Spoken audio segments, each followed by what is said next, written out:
Greetings, everybody. Welcome to Flywheel, your number one source for everything Frax, DeFi, and everything in between.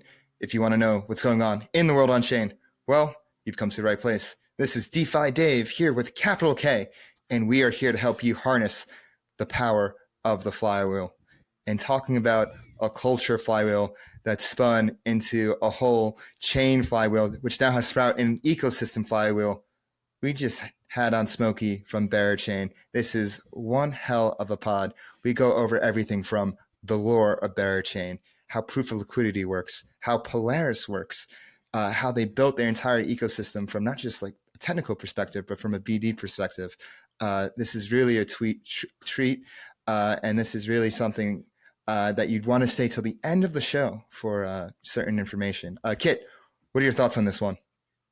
Man, I think this was a long time coming, and you guys can see that Dave and I were super excited to do this pod, and we feel like this could be a really evergreen thing because we talked about the lore and the basics. So I'm very excited for you guys to get into it. A year and a half in the making, folks.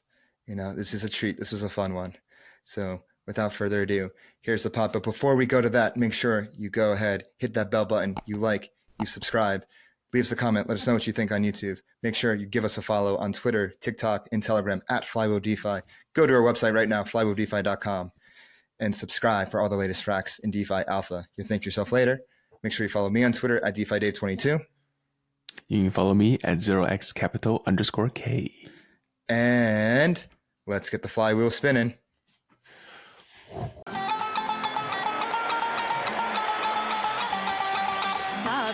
परदेसी नू तेनू नितजार होना पै जाऊगा नाल रंजेठे जोगी दे तेनू जोगण होना पै जाऊगा इश्क दे अलियां जख्मां दे खुद हंस के मुंह सी लांगी जे यार मेरा मैनू जहर दे मैं घट घट करके P Langi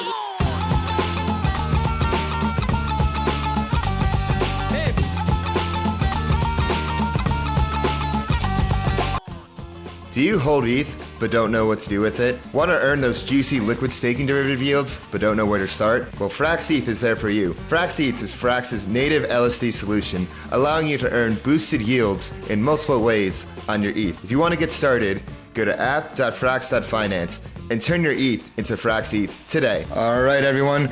Welcome to Flywheel. I'm your host, DeFi Dave, here as always with capital K. And this time around, we have a podcast that has been quite literally a year and a half in the making, ever since 0xD24 did a whole little segment on his pod about the secrets of Berachain back in the fall, summer of 2022. And I'll never forget, Smokey, you hit me up after that pod and you're like, hey, that was a great segment. Why don't we hop on a call? I'm like, sure. And then later that night, me and Rodney somehow linked up and he was like, hey, I'm going to meet the Berachain boys. You want to come? And I'm like, yeah, bet. And then that night we were in New York. We bought our plane tickets. We were on our way to Toronto. And the next day I met you guys for the first time. You, Papa, Dev, and then we ended up having a night. And I'll leave it at I will leave it at and I will leave it at that. And then, you know, it's funny from that meeting, Hack, was that the first time you guys met Hack? Yeah, so we had talked to them, like, I think really briefly before that, not much at all. But then that was, I think, them, you know, sort of leaning in a little bit. And then Rodney was like, okay, let's pull up. And then, I think he and you ended up chatting and we're like, wait, we're both trying to talk to these guys. Let's say what's good. And it's been a beautiful thing ever since, man. It was a lot of fun. And then we just run into each other at, you know, pretty much every major event around the world in the interim. Yeah, pretty much running into events, sponsoring events, and hosting stuff together. Also, thank you for sponsoring Dave. That was huge. That was a great time, and you know, hope to do many more in the future. Fuck yeah, man! It's been an absolute pleasure, and I'm sure the good times will continue rolling. And then I ran into Kit a couple times across Asia tour, so I'm sure that'll happen more down the road as well. Yeah. Yeah, we'll keep rolling. This podcast has been a long time in the making. The Berachain podcast. We've been trying to get this together for a while, and here it is. We're about to go deep into Berachain at all different levels, from the consensus level to the application level to the social level. We're going to cover it all in this one. So the lore level, and that's exactly where I'm going to start.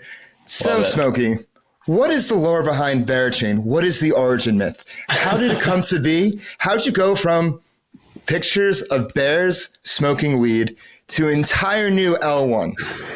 Take it away. That's a great question, man. I sometimes ask myself this one too. Yeah, man, it's been a fun path. I think that, like backdrop / context, myself, my co-founder Papa had been in and out of crypto since 2015, 2016. When I was building my first company, one of my early investors was pretty involved / pretty high up at the ETH Foundation. And, being in the Bay Area at the time, I think you see enough smart people moving in a given direction. You're like, oh shit, either I'm stupid, and all these guys are doing the right thing, or they're stupid and I'm right. And then I often bet on my own stupidity. I'll say this all the time. So I was like, yeah, I should probably, actually pay attention to this. So it was paying attention during the earlier ish days of Bitcoin and ETH, and then shitcoin season. And then paying more attention, through, a good friend DCF, who's an IRL friend and, prominent Twitter and on, who was you should take a look at this and see what's going on over here. And then I started paying more attention, I guess, in 2019, 2020 as Curve, Alchemics, and then eventually the Frax, DeFi 2.0 ecosystems really started getting off the ground. And that's when, stuff started getting a lot more exciting. We were hanging out a bunch in these different DeFi discords.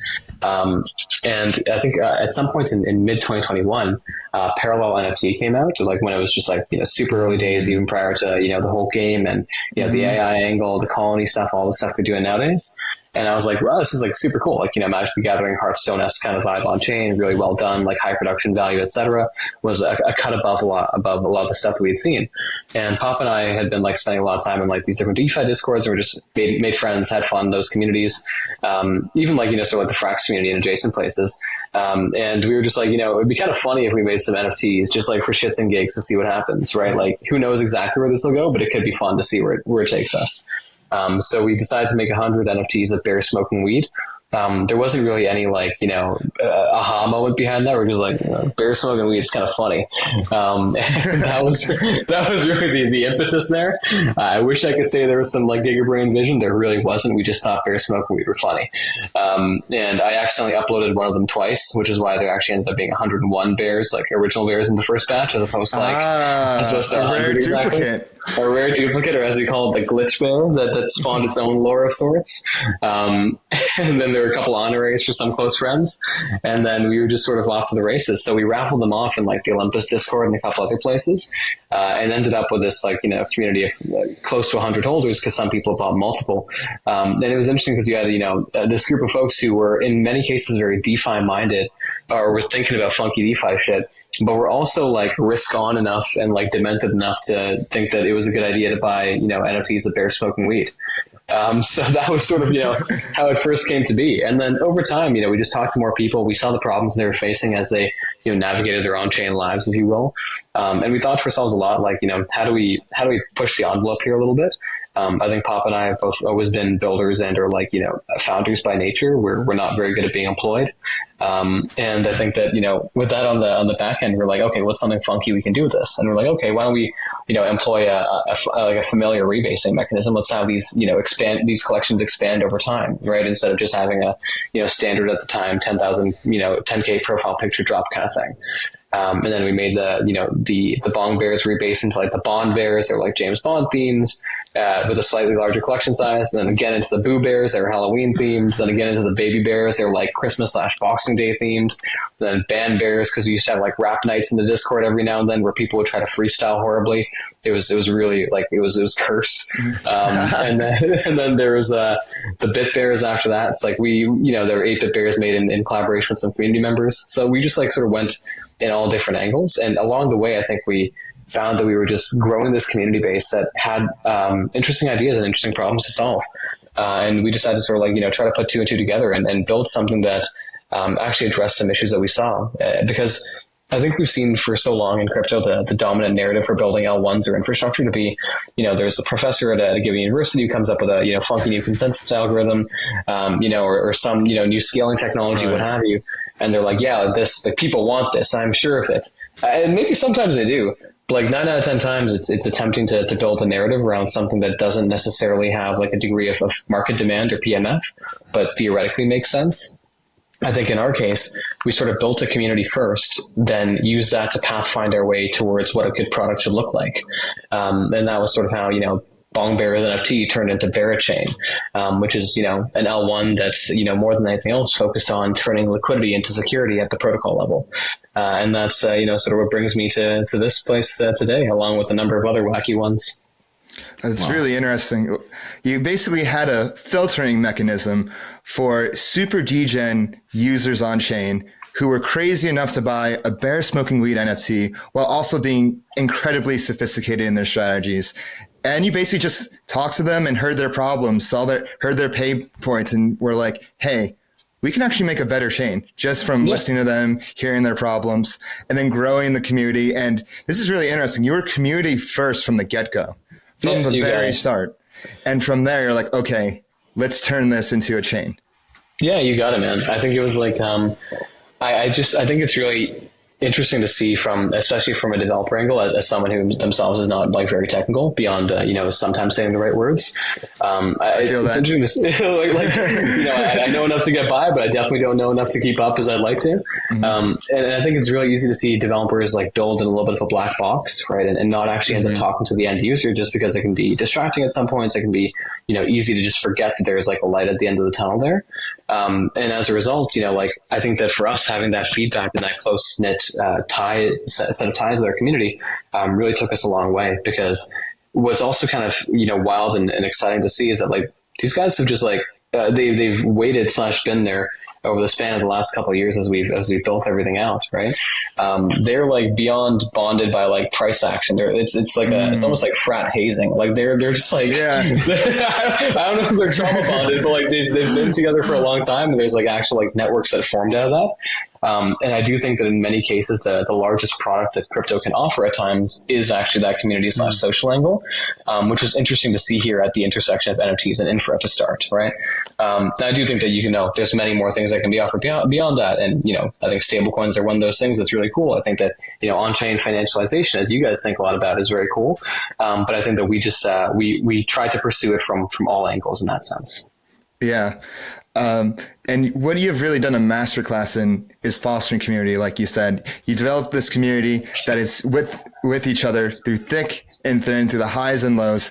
And that's not easy, especially in an industry that constantly chases trends, that constantly chases the new fad. To have people that are loyal and say, that's truly a testament to you guys. And I'm wondering if you have any tips out there for founders of, whether it's L1 ecosystems, rollups, or protocols themselves, or even Berachain protocols that are listening to this right now. What are some tips you have for fostering community? Yeah, it's a good question, man. I've gotten it a bunch, and I've tried to like go back and I guess think to what we did right or what we didn't do right. I think a lot of it is like trying to be authentic, as corny as that sounds, or as like perhaps obvious as that sounds.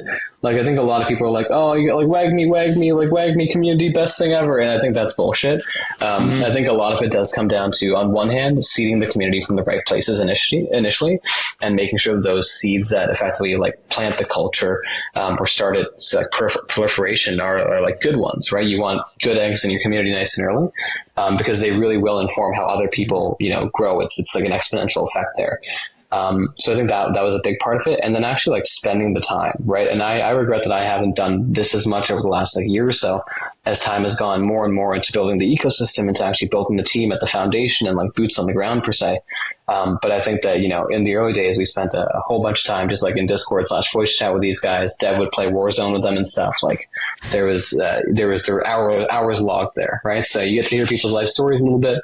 And you get this effect where, that I guess like came to mind earlier today, where you get your own set of like social nodes in the community, right? You get folks who bring in their own friends, you get folks who form their own lore, you get folks who do their own thing, without you necessarily having to build it yourself. But I think it's more about just helping to curate the right people, and helping to plant the seeds that can like allow people to build their own like worlds within that larger community, right? So I think that that's been one of the most interesting things to see as well, just from like a social theory, psychology, whatever it is point of view.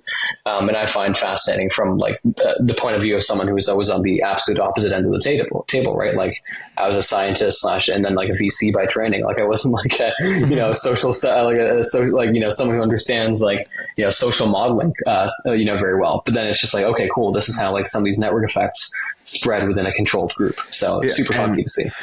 I think, Smokey, the reason why you guys were able to cultivate such a community is because in the early days of, Bera, you guys started as like an NFT collection, which in itself, the product is the community. So you guys treated it like a startup, right? In the beginning, you don't just hire anybody onto your startup because that's going to define your culture throughout. And because you guys were so kind of meticulous at choosing the community from the beginning, and that the community was the product before the Berachain product, you were able to devote a lot more hours and times into cultivating this super long lasting, like I want to call it almost like an asset, right? Yeah. This is an absolute asset to the Berachain ecosystem. And I thought that was like super cool. And throughout the Bear, throughout building, did you guys do anything else in the Discord to kind of keep them going? Like, were there like certain events that you would do? Like, what are some tactical things that you can give our listeners here? I think this is an interesting one, because I think I've seen a lot of people try to do different things here, and we even threw a couple things at the wall at some point. But I don't think like the poker games, like meme contests or stuff like that work. I honestly think it's just about finding people that like people actually want to hang out with or who are entertaining to interact with. I think it's the same way that some of these alpha groups or whatever have a very like social vibe to them, right? Or like TG, like small TG alpha chats and whatnot. It's actually just like, can you find people who are like both constructive and entertaining to interact with? Because I think a lot of the other stuff ends up being forced or looking at like some sort of weird incentive. Mm-hmm. For us, I just think we found like a group of folks who was just like, who had seen shit go up, who had seen shit go down, and who were autistic as fuck. And we're just like, like die hard there because they were there, if you will, right? So I think that a lot of it just came down to finding the right type of folks who were just like, who are capable of switching to some extent, right? Who can be serious and who can engage in a meaningful discussion around proof of liquidity, around, what the future of DeFi could look like, yada, yada, yada, but could also just like start posting hentai in the chat. Like, you know what I mean? Like the duality of Bear kind of thing. These are really did go a long way. Some well-rounded individuals in the Bear community, I must say. They can truly do it all. Yeah. Well, it really is selection over activation. Right. You got it. And then I think selection leads to activation. I think that really ends up being the flywheel. Oh, we love flywheels. Right. If I had a shot right now, I would take it. Yeah, one thing I always say is that the community is the soul of any project. Without the soul, there's no life. You can have the best tokenomics in the world. You can have like the most solid consensus, the most solid tech. But if you have no people there to use it, because at the end of the day, the layer zero makes up of people and users. And if you don't have that, then you have nothing. Yeah, no, I completely agree, man. And it's interesting because I think we talk a lot about like the blockchain trilemma from a pure technical sense, and I think it's important to do so. But I've also thought a lot more about like what a blockchain trilemma looks like from like a practical sense in terms of like what an ecosystem needs to succeed. And in most cases, it's users, it's developers, and it's capital, right? And I think a lot of ecosystems end up checking two of those boxes, but not the third. And it's pretty interesting to see, what can be done to actually end up, tackling those all in parallel. And I do think that the community, if effectively curated and engaged, can end up being the base of actually building that triangle. I really like that. Users, developers, and capital. That is it's the same thing. Like when we talk to investors or when we talk to folks who want to find some way to get involved in Bera, I often tell them that those are the three things I think about most, because they do tend to be the ingredients to informing sentiment, right? It is, how much are people talking about you, and or how engaged and how happy are they? What kind of cool stuff are they building, and is there actual capital fueling it or helping to get it off the ground? And if you check all those boxes, you tend to move, in the right direction. Yeah, absolutely. Yeah. Got it. Can I jump in real quick? Oh, yeah, go ahead. This one quick question, because Smokey brought up investors, and for a project that raised at 420.69 million, I gotta ask, like, how was it like being in this room with like some sometimes super serious folks and sometimes obviously more crypto native funds, and then you guys come as you, like, how was that fundraising experience? And you guys did it in the Bear. In the Bear. I think it was entertaining, man. as someone who's like been in the VC seat before, and who's, I guess, like, been a founder before and in, the biotech space, which tends to have like a rough go, I think, when it comes to capital acquisition. It was really entertaining because I think that like most VCs are not, I think that broadly the crypto VC market is also a little bit less mature than a number of the other ones. Right. In the classic Web2 side of things, or, classic tech, whatever you want to call it. And as a result, I don't think VCs are used to kind of like being called out or pressure flipped or like having people run a tight process. B, I don't think they're used to having it done to them by like anonymous bear smoking weed dudes who like, did not pull up with a pitch deck. And so like, I think that the degree of like, what the fuck is happening right now that some of those guys experienced is probably pretty entertaining. And I think for us is more just like, okay, we're confident in what we know. We know how to run a process. We know what our product is. We know why this has value, or why this is worth investing in. And, we're going to do our thing.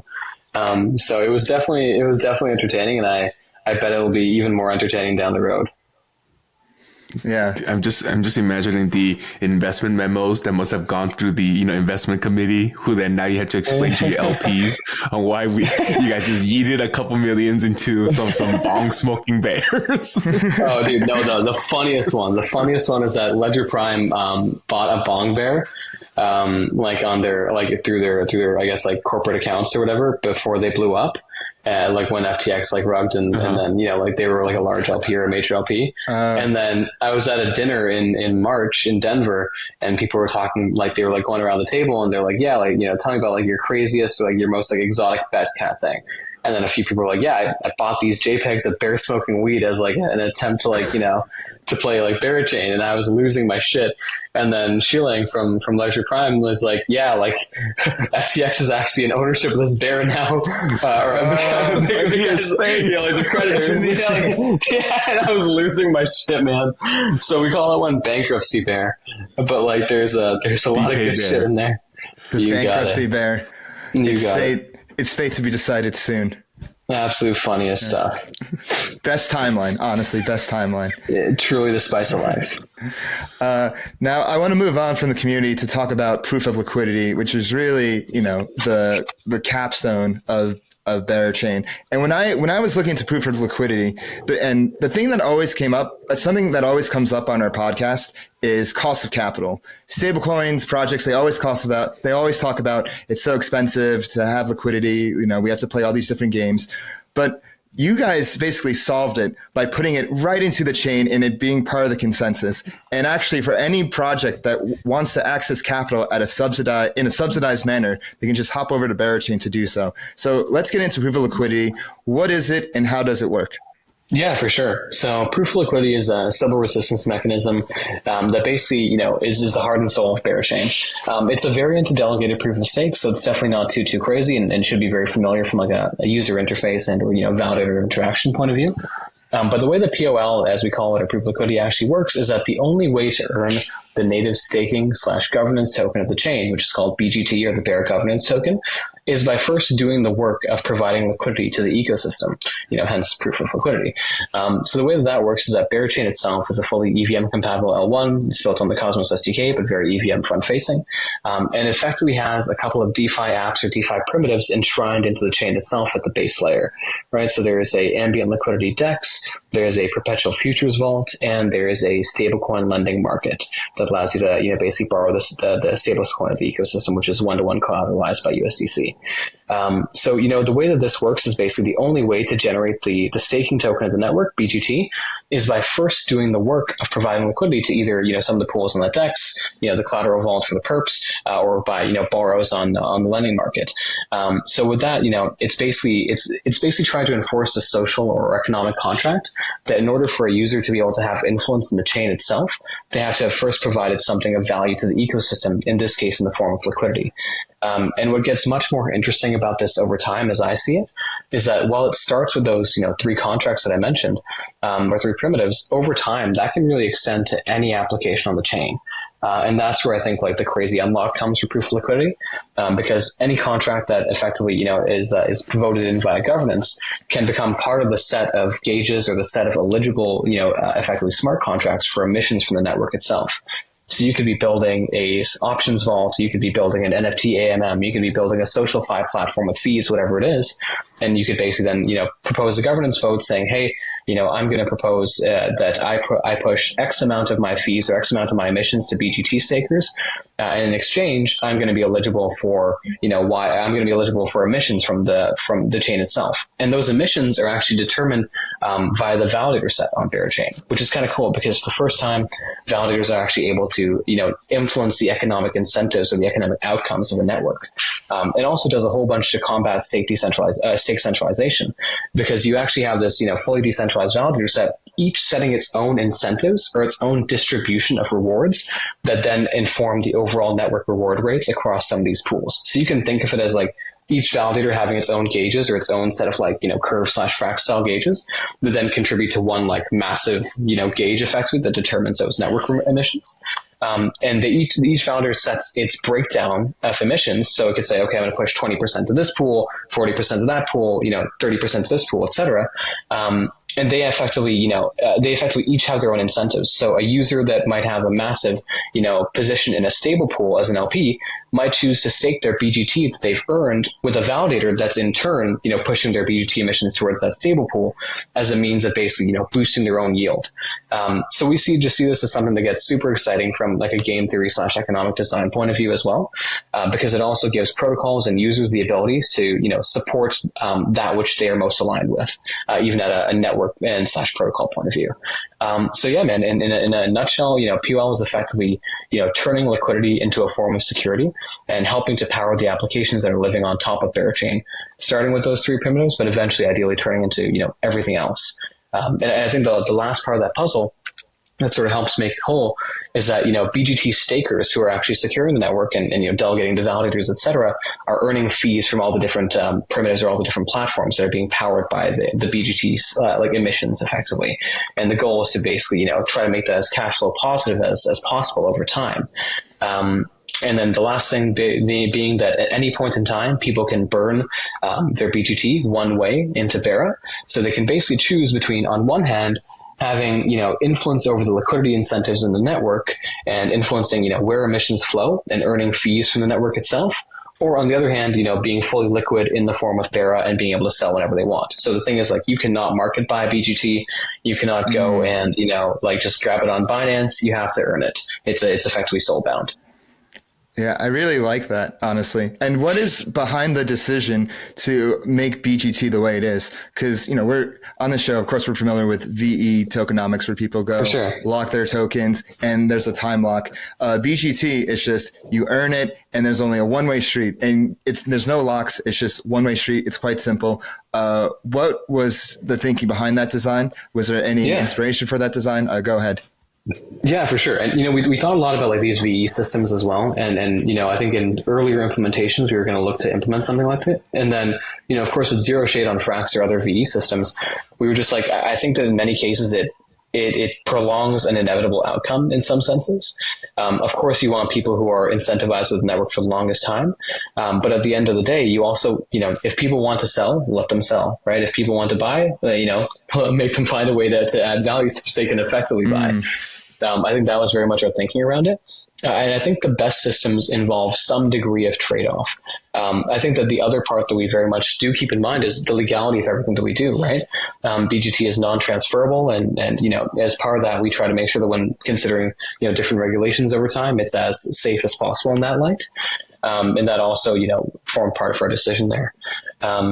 So yeah, man, I think it was more that, it made sense from an economic trade-offs point of view of either you have governance and stable fee earning per se, or you have, volatile exposures to the token. And it also made sense simply from a legality and an overall sustainability point of view. Yeah. I think this makes sense, especially for a chain to have a system with BGT. I feel like VE tokenomics are great for liquidity applications, whether they be Frax or Curve, but for something like a chain, this is quite novel. Exactly. And I think that there's certainly still epochs when you're staking with a validator and stuff. So there'll be times where, like, let's say a validator is receiving bribes and you basically are staked for a week, a 2 week period, whatever it may be. And that's like, I guess what you could consider a soft lock, but there's definitely no systems where it's like, okay, I'm like, 4 year like VE locked or something of the sort. And we wanted to ensure that it wasn't that either. I think that people should very much have preference there, especially as all these different validators have their own incentives. And one may actually want to be able to, work with validator A 1 week and then delegate to validator B a different week as they look to change their own exposures. Mm-hmm. Got it. And I think, this PLL model imposes almost a economic lock on rather than having a normal VE lock, because you could choose to keep on staking and delegating your BGT to earn, like you said, like the yield plus the bribes that's being passed through, or you could swap it one way into Bera for the liquid, trade it, sell it, whatever you want. So it is, in effect, you created this pseudo lock on it. Yeah. It's like, by natural, the law of economics. Now, I think the concept sounds great. My one concern is that what happens at Genesis, because you can't pre-mine BGT, right? So then, so everyone, like at the beginning, everyone's going to be jamming capital into this thing as fast as possible to get as much as BGT. I see what you're doing here. I'm just absolutely curious. Like, how are you going to protect the chain? What if there's a bad actor that comes in and tries to take over? No, you're totally right, man. And that's one of the things that's most, worrisome off the bat. And we've thought a lot about how we can actually make sure this is kosher. But the way that this actually starts is like, the foundation will have effectively a delegation program of sorts. That will mean that there'll be an initial validator set that has BGT that's helping to set those basic incentives as the chain goes live. And then over time, as more and more folks come in, it'll be, I think a little bit easier to have that be as decentralized as possible. But, to start, we'll try to have a relatively fair, flat proving ground to those validator sets, and then let things get, really based on who's bringing the most liquidity in. Yeah, proof of work, proof of liquidity. Yeah, go ahead. Yeah, and dude, it's funny. Like, even like Cozy from Premia, when I talked to him very first about this, he was like, "Oh, this is kind of like proof of work." And I don't think anyone else has like, picked up on like some of the similarities there before. And I don't think it is necessarily like the power consumption, et cetera, sense, but it definitely is in terms of like, you're demonstrating some tangible value or some tangible work having been done in the first place. Yeah. And just to be clear, there will be no pre-mine BGT. So the governance of Berachain is literally up for grabs for anybody to come in and LP. Yeah, well, beyond the validator delegations, you got it, right? All the effectively the emissions / rewards after that will be up for people to grab. Oh, I see. So the foundation is going to initially give BGT to a certain set of validators first, just to see the network. Gotcha. Just to turn the network on, because otherwise, as you mentioned, it could get really, really spicy, perhaps to a fault. Right. So we want to make sure the foundation's as stable as possible to start, then, take off the training wheels a little bit. Yeah. I saw, while doing research for this episode, I saw some threads from this Chad, Dylanus Crossed, who basically, shout out Dylanus Cross, who at the end of it, TLDR, all the value goes back to the user. Could you explain how that is the case? Yeah, for sure. I think Dylan did a great job on some of his threads there. And I think that it probably models, a world or a chain ecosystem where a lot of the value is driven from users and or protocols. Not to downplay validators, but just because right now in a number of networks, validators are capturing the majority of block rewards and or effectively the network submissions. Whereas, they are not necessarily building the applications that actually draw people into a new chain ecosystem, right? So over here, I think we've changed the model up a little bit. Validators have a ton to gain in terms of working with protocols, in terms of effectively, still taking their commissions, et cetera, and in terms of effectively doing the work of securing the network and attracting liquidity and figuring out the right set of incentives. But Berachain really is built to attract the best protocols to, build in the most seamless way possible, which in turn I think is user facing at the end of the day. And then the users who are LPing in those protocols, ideally are receiving emissions or fees from that protocol itself. And in many cases that may also be boosted by BGT yields that are being pointed at those pools. If those protocols chose to, go through the governance process and, work with the validator, get approved, et cetera. Right. So, at the end of the day, I think the whole idea is, can you build an ecosystem that is in service of users? Because at the end of the day, if you don't, I don't think the space ever quite moves forward, right? Like we talk a lot about how you onboard the next million users, and I think it's a little bit of a meme, but I think it is very possible to build a great environment for the, current, let's say 10,000 active to 100,000 that may be active users that are, actually doing cool stuff on chain, right? And I think that's sort of where we start, and then it can get a lot further over time. Yeah, I remember when we first met in 2022, and after I just went all in trying to research Berachain to see, okay, what's going on here? And it really had my first aha moment with Cosmos, and this is all possible, and proof of liquidity is all possible because of Cosmos, because you're able to enshrine these DeFi primitives in the chain, which allows for this all to come about. You got it, man. And a lot of the, validator protocol interaction logic is very much enabled by the Cosmos SDK. And I think that the way we think about it is, the Cosmos brand is not one that we necessarily try to align with. And I've always been pretty vocal about that, just because I think I think it's pretty poisonous brand wise, right? To be a Cosmos chain per se, but I think that Cosmos abstraction has gone a really long way. And there's a number of the best groups that are building around, Cosmos under the hood, right? I think Celestia has done a wonderful job there. DYDX has done a great job there. Initia has done a great job there. There's all these teams that are building with Cosmos there, but they don't yell it from the rooftops. And I think that tends to be actually more value accretive in the long term. Right. It's really funny how the devs build in a different direction than, the main foundation or, the main party. You even saw this with the Ethereum Foundation before DeFi. They were trying to build in this one direction, but the devs were like, nah, fuck it, we're going to build DeFi.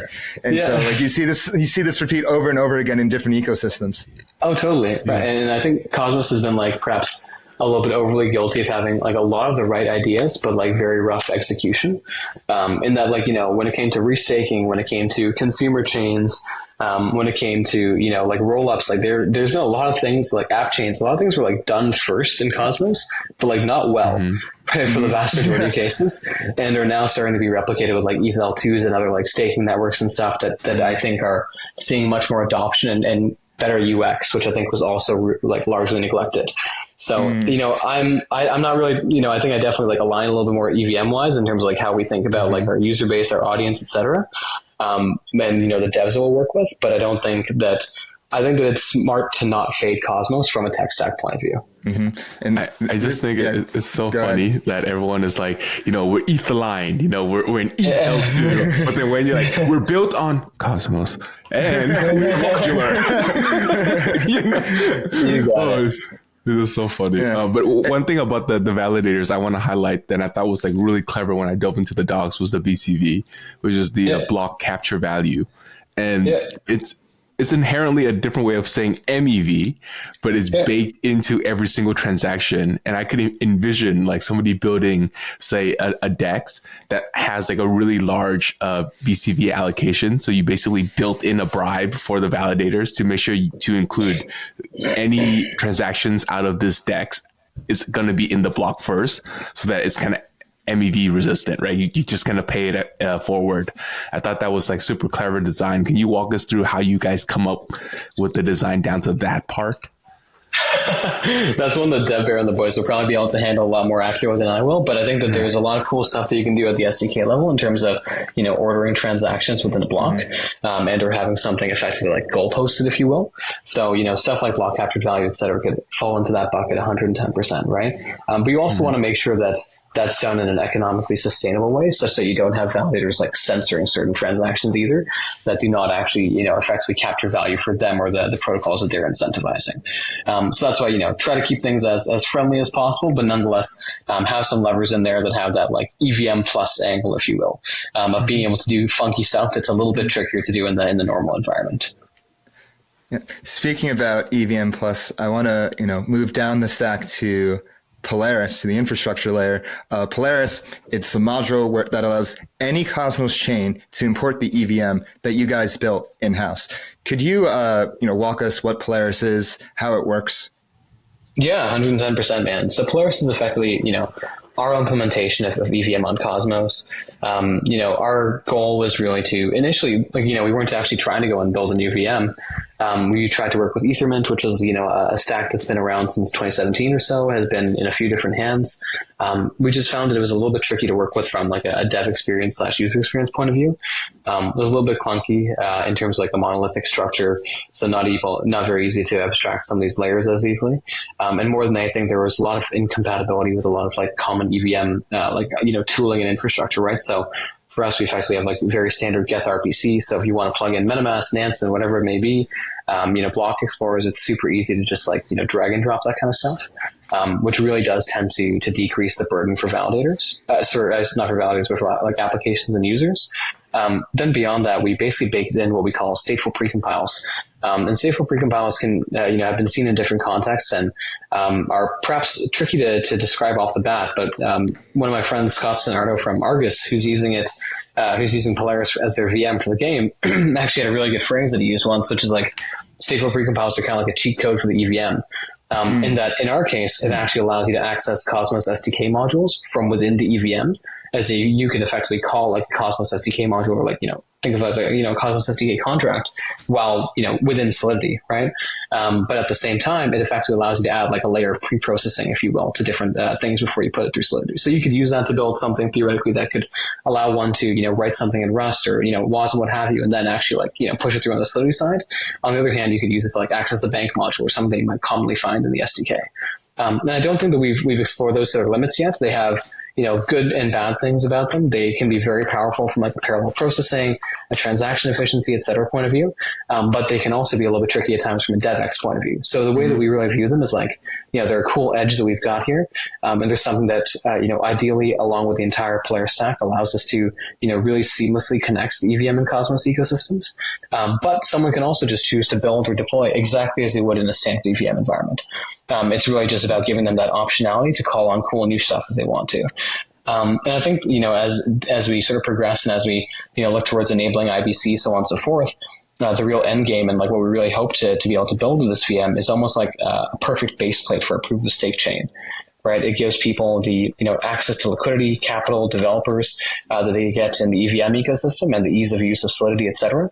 And it gives them access to the security, the modularity, and the interoperability of the Cosmos SDK, and that whole stack and the entire Cosmos ecosystem. And the way we think about that for Berachain is that if you have EVM interoperability on one side and the ability to bring in capital from all these other chains, and IBC compatibility on the other side, and the ability to bring in capital and applications from Cosmos, then you really do end up like building this hub or this chain that has the greatest total addressable or accessible liquidity out of any given ecosystem. And I think that gets very exciting over time as well, right? And there's been a number of different directions that we've thought about, including like, how Berachain can become a little bit of a hub for like other projects and other rollups as well. And I don't think like that's the direction that we're going down aggressively as of yet, but I very much do think that that's something that could be really cool to see down the road. Oh, so you can basically become this liquidity hub, not just for Berachain, but maybe if there's like Bera L2s or anybody that wants to plug into the Bera liquidity stack, it's boom. It's like right there, and they can use that with Polaris. Is that where I'm getting at? Am I correct? Yeah, totally. And like that's part of like, Rodney and I have joked a lot about before about the idea of like Berachains. And I just think that there's a lot of cool stuff that we can do with that sort of angle down the road. Yeah. And Polaris also got me thinking, and not to call out the others, but there's like, Cosmwasm, Evmos, who's kind of tried this EVM on Cosmo kind of angle, right? Like, what do you think makes Polaris going to be that standout from the crowd? Yeah, I think a lot of it just has to do in terms of the nuance around the separation and or combination between the Cosmos SDK and EVM layers. And there's definitely times where that can be difficult, right? So for example, this week, as we just had like an unholy amount of volume, we ran into issues on the mempool side just because the Comet BFT, mempool is just like not great on Cosmos, and it's been a subject of debate for some while.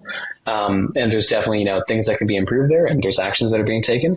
But at the same time, there's also stuff that's only possible because of, how Polaris has been constructed.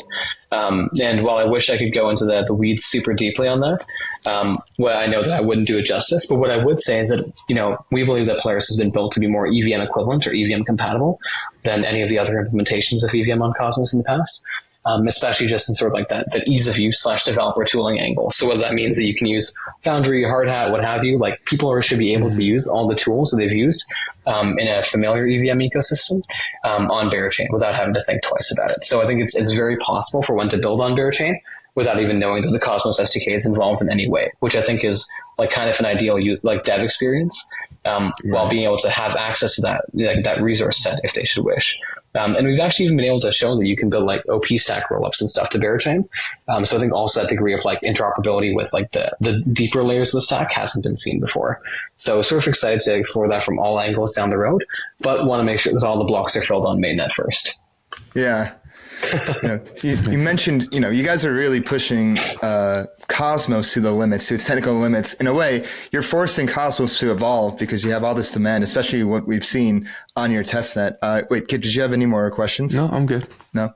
And I want to go on to the testnet launch next because this is, I mentioned to you before the show, this is probably the most successful testnet launch I've ever seen. If I was an alien looking down on Earth, I would think it would be a mainnet launch. The amount of excitement, the amount of threads, the amount of hype, and that we've seen from the testnet launch. The chain is real, guys. Let's go over what are your thoughts on the launch? What did you like about it? And what do you think could be improved about the testnet? Yeah, good question, man. Listen, I was really excited about and really, encouraged by the amount of traffic and the amount of engagement that we saw. And we even just have teams that we weren't sure how quickly they would deploy, but they just started ripping in right away.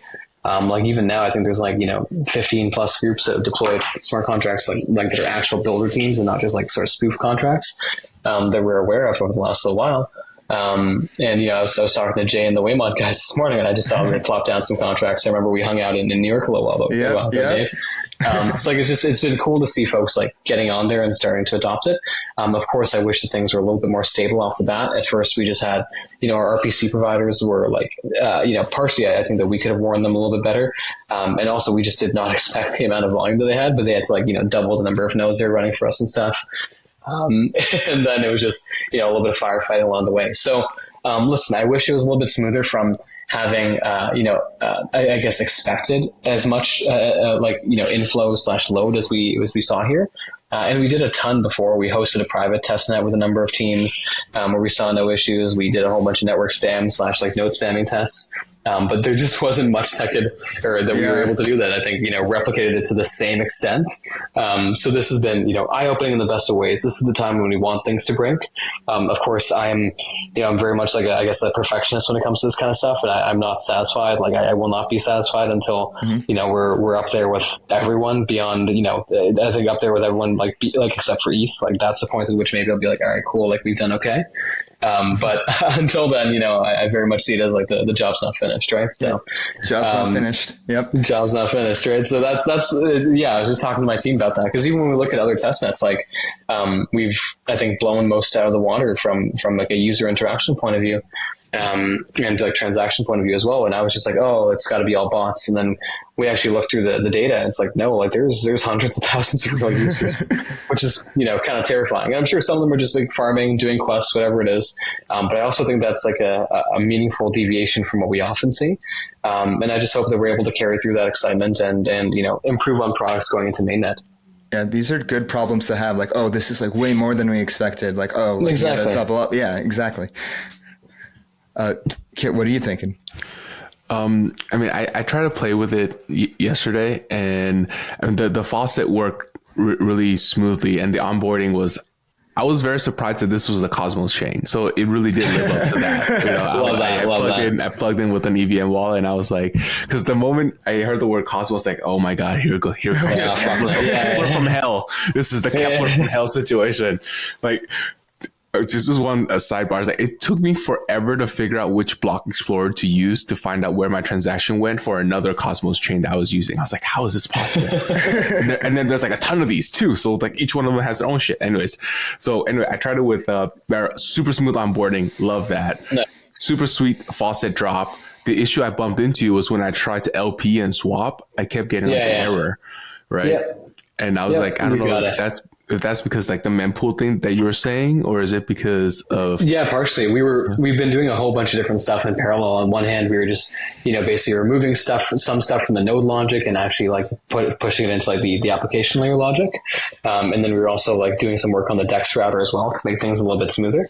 And then I think the biggest issue actually was that there just wasn't enough liquidity in the DEX, so people weren't. So people like were if they tried to swap without enough slippage, they were just getting errored out. So it could have been mempool, it could have been that, but we're basically cutting off all the different ways that things could have gone wrong.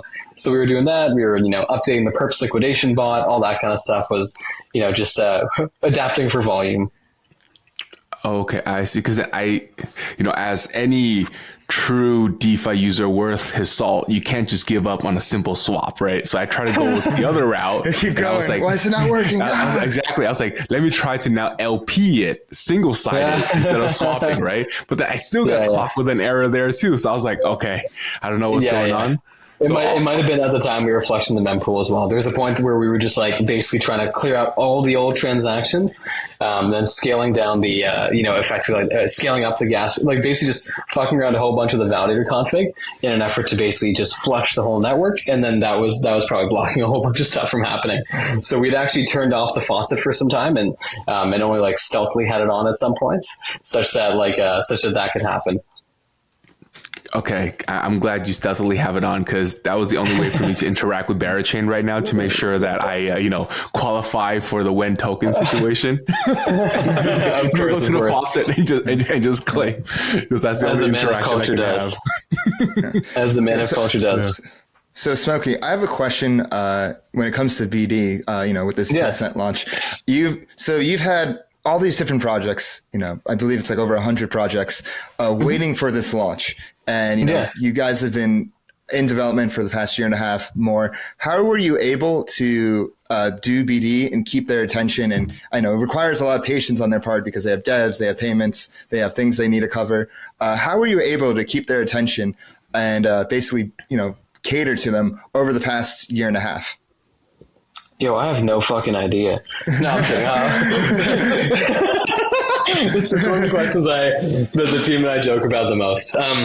I think a lot of it is just sort of like, being there when projects need something. And I think a lot of it is also just showing that there's a constant plan or a constant, roadmap in mind for how they fit into the ecosystem, right? So for us, it was a lot of being like, okay, cool. How does X and Y actually end up, like fitting together, like, DeFi Legos wise, or even like non-DeFi Legos wise. Like yesterday I was introducing two teams to figure out how we could build like power perps on NFTs, because I thought that would be really fun. Right. And, there's AI groups that want to work with like yield farming groups. I just think there's like a bunch of like funky stuff that you can see done under the right environments. And I think it was just a matter of like, demonstrating that we wanted it, I suppose. I think there's a lot of chains, and a lot of like, chain BD groups, if you will. They'll be like, we'll throw a grant at you and then like, just figure it out. For us, it was like, no, we'll work with teams. We'll help you figure out your go-to-market strategy, your tokenomics. For good teams, we'll help make introductions to different VCs and help, get funded. Basically try to be like, their fixer or the group that they go to make their problems go away. And in exchange, hope that they want to do good things in the ecosystem. So I think that's really, been it more than anything else. It's been showing, A, that we care and we're willing to put in the work, and B, that, we've thought about how they mechanistically fit into the ecosystem, and how they might be advantaged by actually, existing on Berachain, which I think has often been the thing that the groups have really had a hard time with. It's like, okay, like why should I live on your chain versus this one? And I think that's the problem that we try to solve. It's like, actually, here's how you get turboed by living on our chain. So people come to Berachain because there's this whole host of primitives, products, even things that we may have not thought of that are there to use and play with. You got it. It's that, and there's the ability to, a demonstrated community and user base that's looking for new things and has had a history of showing that they actually try cool new things, right? Mm-hmm. Whether that be, the ambient finance testnet, or like being like a top collection on SudoSwap/Blur, or, like different options protocols and stuff. I think there's already a vetted thesis that the Berachain community is the right mix of risk on and sophisticated to try interesting new things. And also the demonstrated ability, I think, of our team to be able to help people, navigate some of their issues. And I just gotta say, who wouldn't want to be a graduate from the Build a Bera accelerator? Let's talk about that. Yeah, dude, that's very much been our answer to grants, right? Like, I think people are like, okay, we're going to build this grant program. I'm like, that's fucking horrible. You're just throwing money at people that is ultimately going to, return no value, or, has, you know what I mean? Like, it is in many cases a negative asymmetric trade. And I don't think it necessarily attracts the best quality of builders in many cases. I think grants for certain public goods can be great, right? I think grants for stuff that is very much in service of the entire ecosystem can be great. But I think over here, we're just it makes a lot more sense for the foundation, and or in this case, Build a Bera, to have skin in the game, to be incentivized to, see the ecosystem succeed, to serve as perhaps the basis of a venture fund or something of the sort down the road. And for us to be able to use our network and tap our resources, perhaps for folks who, wanted to get involved with Berachain but couldn't for whatever reason, to actually help them get exposure to the projects. So, we Build a Bera is very much, Sammy from Redacted Cartel / New Order previously, one of the best minds in DeFi, in my opinion. And I think you guys have each met him in the past. Also Toronto native and a super sharp dude. Is taking point on the incubator / accelerator, and helping to spin those things up. And I do my best to help those teams when they think through their strategy, their go to market, some of their comms, how we can be best supportive as a foundation, and of course helping a whole bunch on the fundraising front. So it is really meant to be like I think the ultimate white glove service on Berachain. Yeah. And so I think it's amazing. Yeah, I think it's amazing that you guys have built such a thriving ecosystem before the mainnet has even launched. Because, a big problem of all these new chains is that, what do when new chain comes out, right? It's like you said, copy pasta across the board of protocols, the usual stuff, but you cannot copy pasta for Berachain because the ambient DEX is already there. The perp is already there. The stablecoin is already there. So and the community's really gotta, there. Yeah, and the community is there. So you really got to come correct, and the only way for you to come correct is for you to have innovation. Yeah.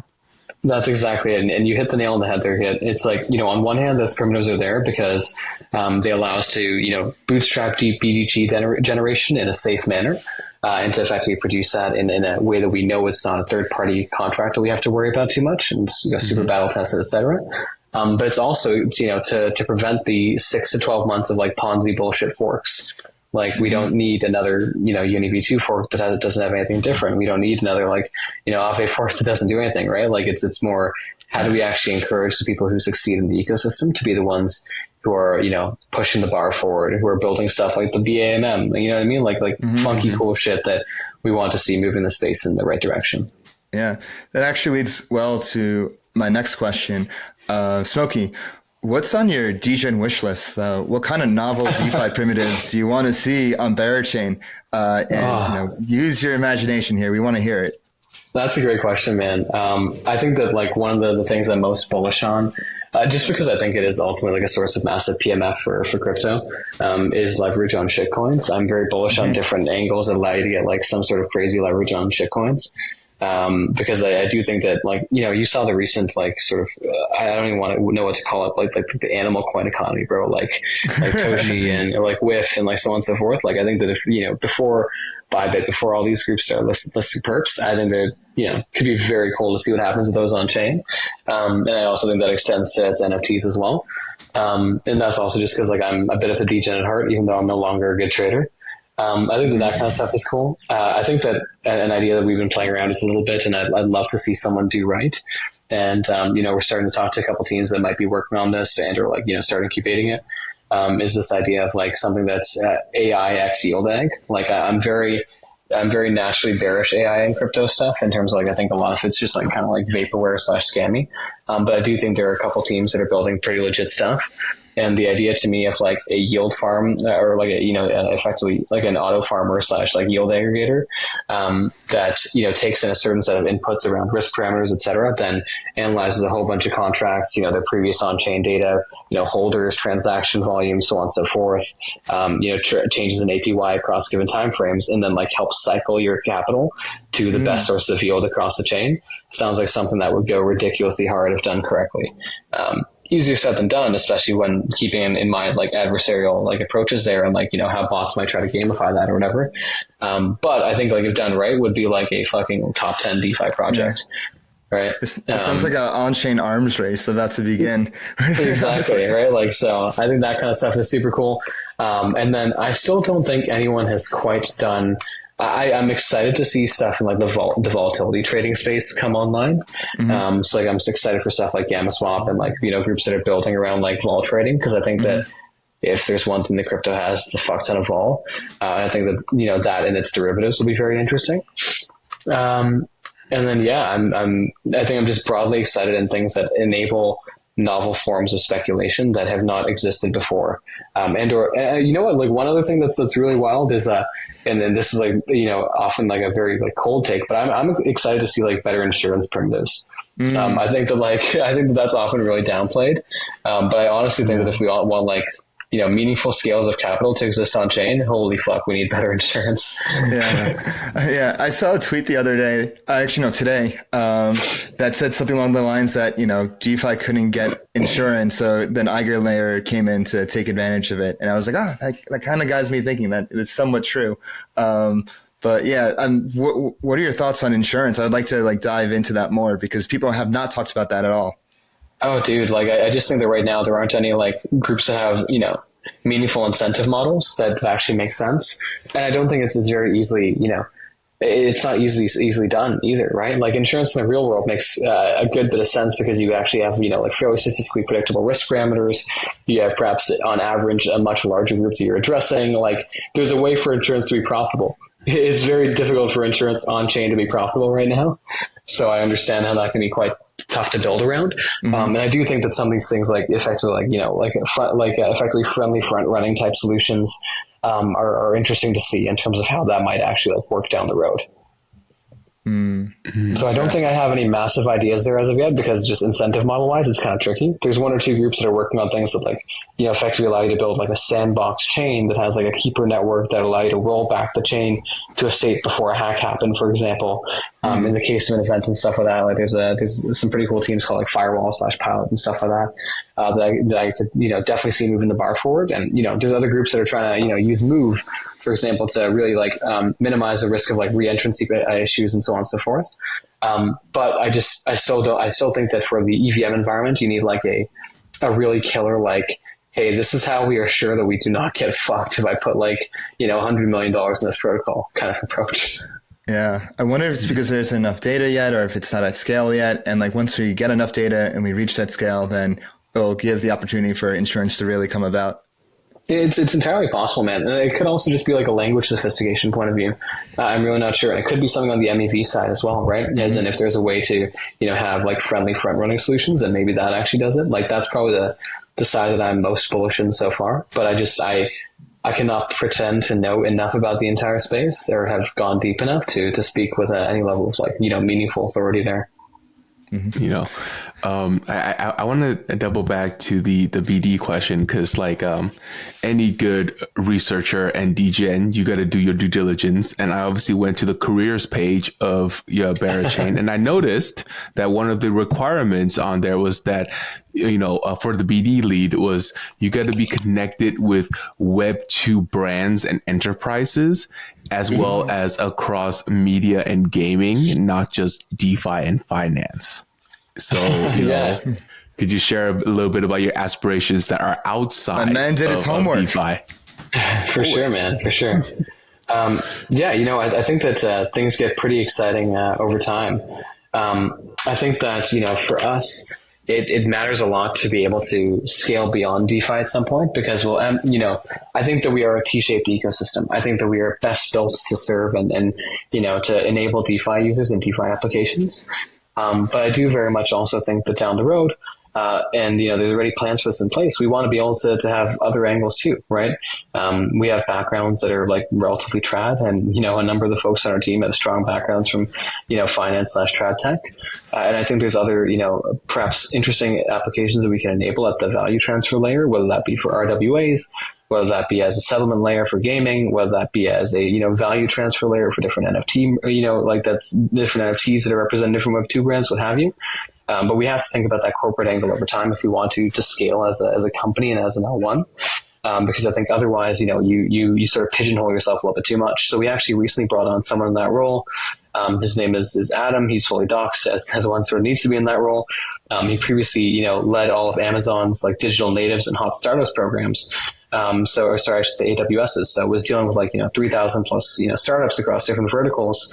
And also more established brands that are working very closely with Amazon to bring people on board. And then led BD at Third Web shortly after. So he's, as I see, one of the perfect guys for this role. Because he really is able to understand this from the native Web3 angle of having worked with folks who are trying to deploy code, trying to deploy smart contracts, while also being able to work with those large enterprises that have been trying to do the same thing in a simple manner with Third Web. So yeah, he's been awesome. He's already cooking, working on a whole bunch of different initiatives, and has been in the house with us for the last week or so. Shout out Adam. That's the boy. Yeah. How big is the Berachain team now? Yeah, good question, man. We've been adding heads. So I think we're approaching 35 now.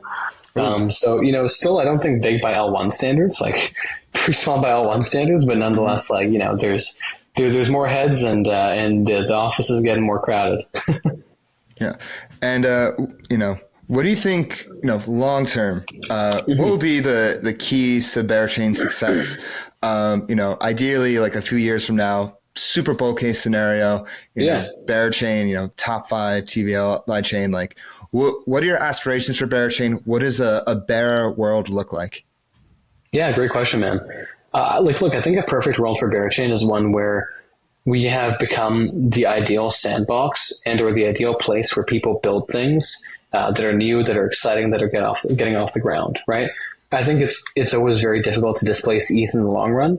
And I don't know if that's a narrative I even personally necessarily subscribe to. I don't know if that's FUD. I just think it's fair to be like an ETH maxi in some manners, right? Mm-hmm. But I do think it's very possible to actually, support the ETH ecosystem or be ETH aligned or whatever you want to call it, while at the same time, building the ecosystem that attracts the coolest, newest things off the bat. And I want us to basically be the place that empowers applications and those building them to the greatest degree possible at the protocol level. So the way, what that means for me is if there's something new and cool, it's existing on Berachain before it's existing on mainnet. And, maybe it goes to mainnet down the road, but we're the proving ground for new protocols. And I'd also like to see Berachain become I'd say an important base plate, in a number of things that are actually useful down the road. And I think enabling speculation is useful and fun. And I think enabling financial primitives is a lot of fun and has its own value. But I also want to be able to see where we can solve problems that you can really rally people around. I think about this in the context of third world countries and payment processors and stuff. Can we become the backbone? Can Honey become a stablecoin that helps, some, rural region actually, pay carry out their transactions while their currency is rapidly inflating? Can we save Argentina or some shit? I don't know the answers to any of these questions as of yet, right? But I think that there's something to be said about, having endgame applications that are somewhat noble while staying true to our roots of doing cool shit, and enabling builders to build the best things possible. Yeah, so I would love to do just barbell, right? Serve the DJs and serve the people. Out of my mouth, the builder barbell for the DJs and for those who need it. You got it, man. Because I think I will also sleep better at night knowing that hey, we're building things that are genuinely helping people, right? That's where my career has been in the past, and that's where I feel most comfortable doing things. And I think that's something that also becomes easier to rally a team, a community, a whole effort around. And I think that, there's a point at which it becomes realistic. And in order to get to that point, you really have to build everything else first. And then it's hey, cool. We can actually find a way to embed into this payments processor in rural regions of Africa or something, right? So I think that kind of stuff gets funky. And I want us to be able to have the yin and yang thing going down. Yeah, absolutely. It seems so in my mind. It's on the one hand, it's Smokey, head philanthropist, Berachain. On the other hand, it's Smokey, casino kingpin. It was give me 10,000 leverage on dog with hat, right? Right. And by the way, send those winnings to alleviate some hyperinflation in Argentina. Exactly. The payout goes to the Argentinian children. This is a Frax podcast, of course, first and foremost. And, I wanted to save, the best question for last. for reasons. Could there be a collaboration with Frax in the future? Frax coming on chain, maybe Frax or Frax ETH becoming a house pool. Maybe we see like SFrax or SFrax ETH yield on there. Like, is there, any room for that? What are your thoughts on that? Yeah, dude, 110%. Sam and I have already, started having some of those conversations, and Sammy's also looped in there. So I think that, I think that we'll very hopefully look towards the future where Frax and Bera can coexist in the same chain and have some good fun. Because I think there's lots of complementary mechanisms. Yeah. And is it possible for, new stablecoins, not just USDC, but like Frax, to be able to mint Honey? Potentially. The reason that we've kept Honey's collateral very stable to start is due to, we want to make sure things are as like legally/reg compliant as possible, because, we can build the best system ever, but we don't want it to tread into any, ruffling, feathers territory. Mm-hmm. So I think to start, we're very much looking at, just very much like kosher collaterals that even like from current bills that are being processed look like they'll be fine. But I actually don't know what degree of control we have over that over time once the network is fully decentralized. All I can hope is that the token holders make, responsible decisions that don't put us or anyone else in any unwanted crosshairs down the road. Mm-hmm. But in short, I think there's 100% a world where, Frax gets involved in a whole bunch of these different chain apps and is also just like existing ecosystem wise on Berachain. And then potentially there's even a world where it can be, more ingrained into the Honey process. We'll just have to see where that actually goes, pen and paper wise. It definitely seems like a natural fit, especially with the whole gauge bribe ecosystem that you're building 100%. At the chain level. So, but very logical. Yeah. Oh, wait, Kit, were you about to say something? Yeah, I was going to say, like, in my mind, the most logical fit for Frax right away would become a validator on Berachain, because day one, Frax already has bribes. Frax already has gauge cannons to be like, to attract even more BGT. So how Frax was early to getting convex, right? Frax was totally super early. So, dude, BGT wars, we're running back with Frax. Exactly. That'd be great.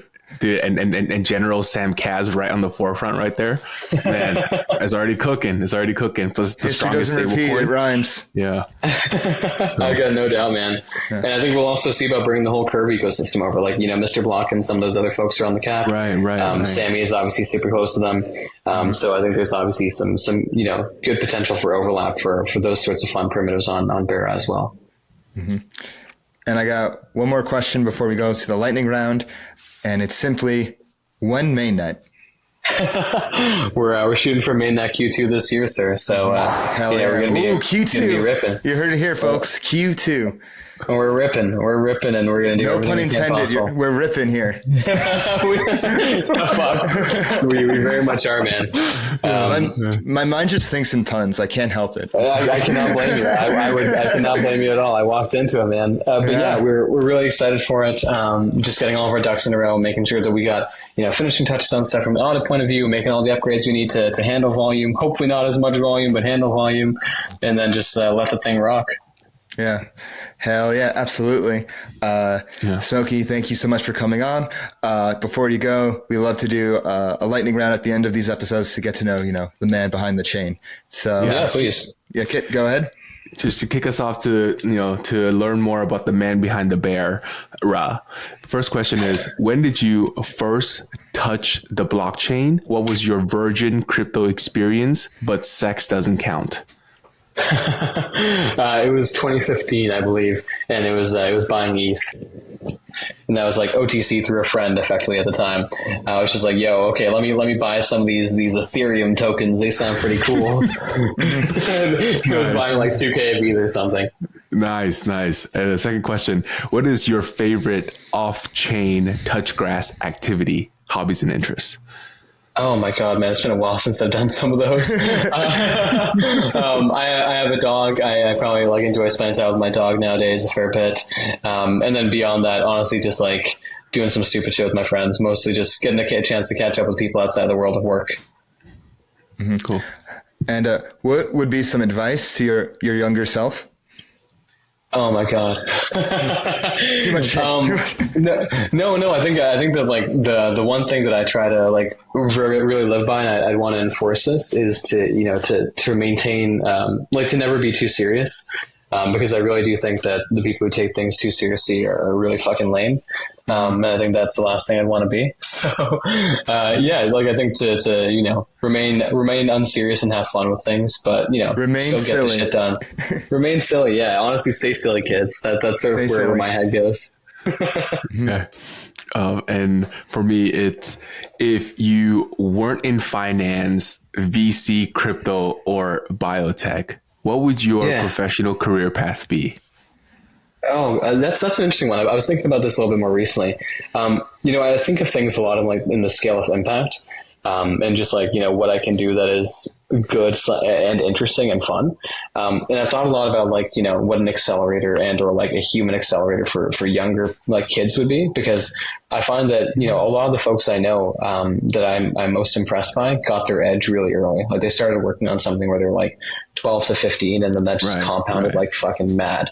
So I guess that would be in a form of alternative education. I've thought about this a lot in terms of what maybe end up happening way down the road, right? Do I just try to manufacture these monstrous children who are either incapable of talking to women or just just beasts in a different manner, but perhaps both, right?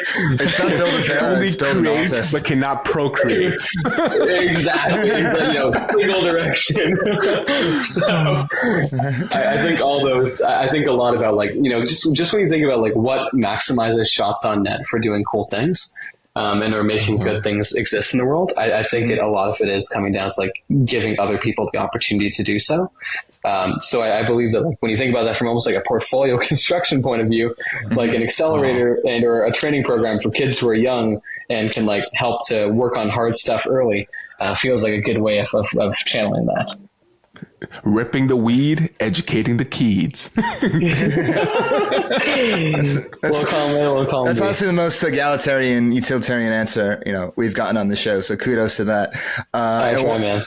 And one last one for me. Who would you like to see on the show? Who would you recommend as a guest on Flywheel? Oh, that's a good question. I'm trying to think between shilling my bags and people who I think would be really cool. And there's a little bit of both, honestly. One thing that I think would be, have you guys had Shriram or some of the Eigenlayer guys on board? Yeah, we had them on last year. Okay, awesome. I think that they're a great group to think about and talk about.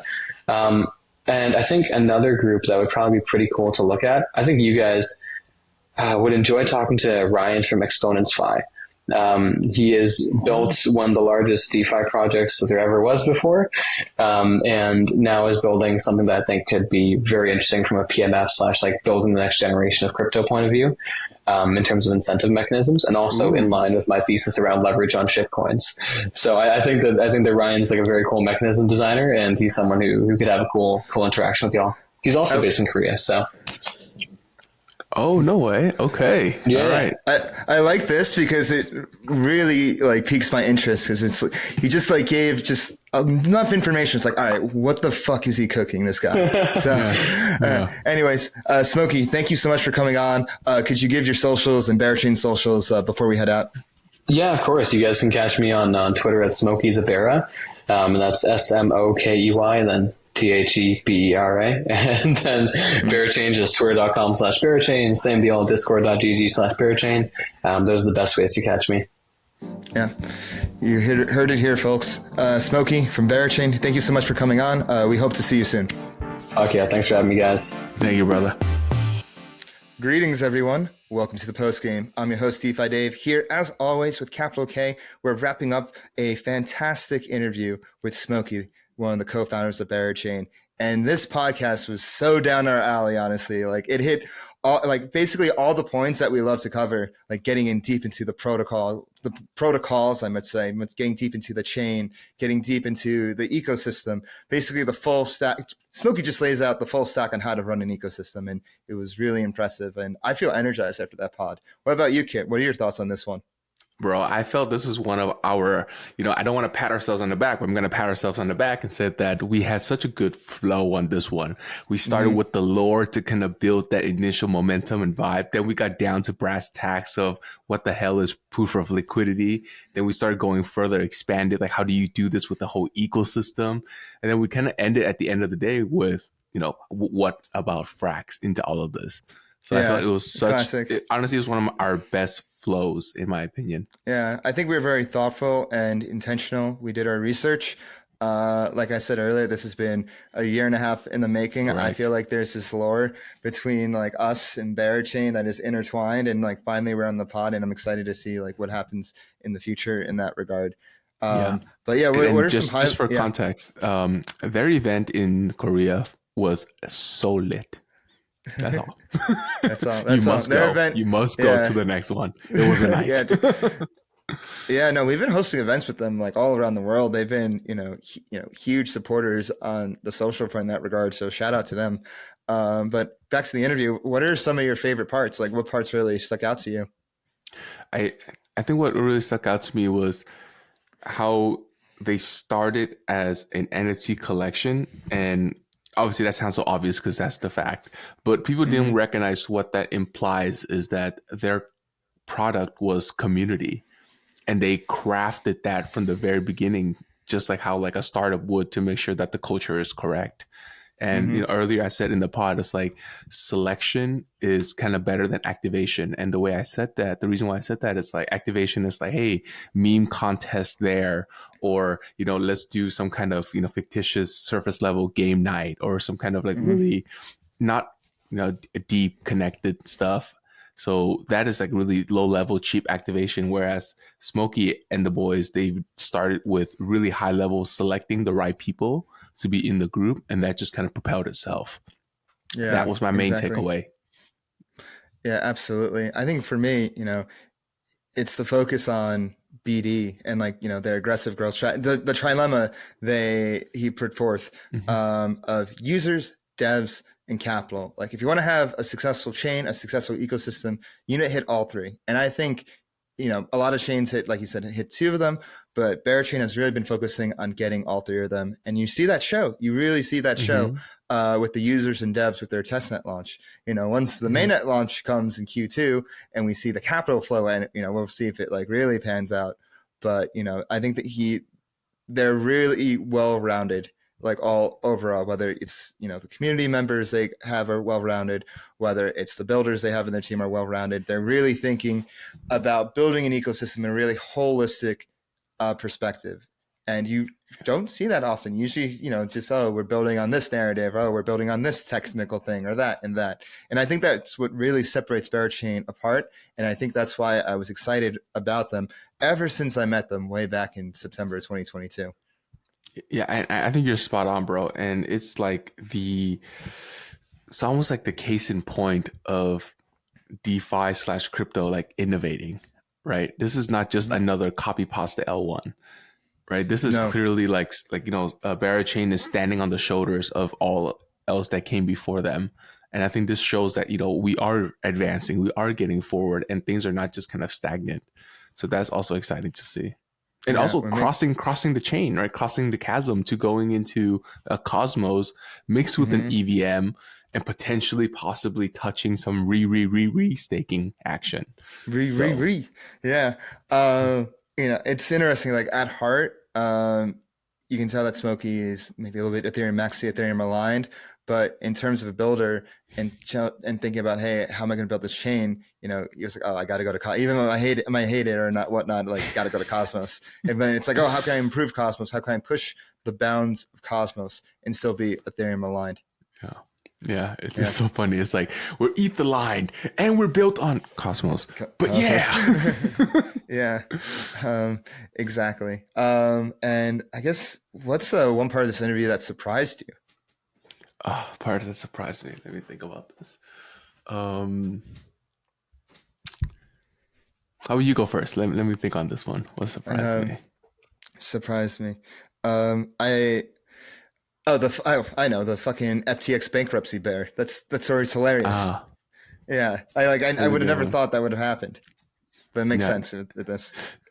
But what kind of surprised me was kind of like Smokey's background, really, and he only shared a bit of it, right? It was like XVC, XX Biopharma, and I was just thinking, like, man, that is such a.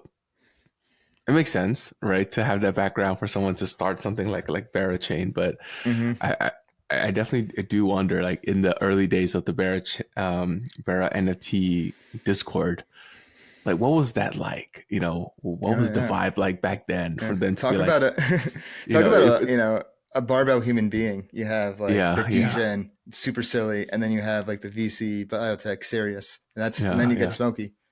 Yeah, but you're right. Also, like futurist philanthropists as well. Yeah, futurist philanthropists. And at like the build or it's not been done. I'm curious of like what those vibes must have been immaculate at the beginning of Berachain. And with NFTs, the community is the product first. And I love that whole chain of events. It's like, okay, then they're talking to users, they're talking to their community, and it was like, wait, we can actually build a better chain. And that's how Berachain came about. And I remember seeing Berachain like early on. I'm like, what is this? Is this just another L1? And guys, it's not another L1. And if that testnet launch proved anything, it's going to be a force to be reckoned with this coming cycle. And I forgot someone. I think it was like the same a Dylan character. Shout out Dylan, where he said, "Shout out Dylan." Shout out Dylan. If you want a meme coin and you want something with substance, like this is your perfect marriage in Berachain. Yeah, because they meme so hard, and they also actually have the tech to back it. So it's kind of almost now it's like make memes coin great again situation. The well-rounded ecosystem for sure. But this was a great pod. We're going to do more of these things. And if you want to catch them, make sure you go hit that bell button. You subscribe right now. Leave us a comment. Let us know what you think. Give us a like. Make sure you follow us on all of our socials, Twitter, TikTok, Telegram. If you're watching this on Twitter, make sure you retweet, you like, you share this, get this out there. If you want to go for all our alpha on Frax, DeFi, everything in between, go to flywheeldefi.com right now. Subscribe. You'll thank yourself later. And if you want to follow yours truly on Twitter, I'm DeFiDave22. I am at 0xcapital_K. And we'll see you next week. Peace. Everything said on this episode is not financial or tax advice. This channel is strictly for educational purposes and is not an investment advice or solicitation to buy or sell any assets or to make any financial decisions. This video is not tax advice whatsoever. Please talk to your accountant and do your own research.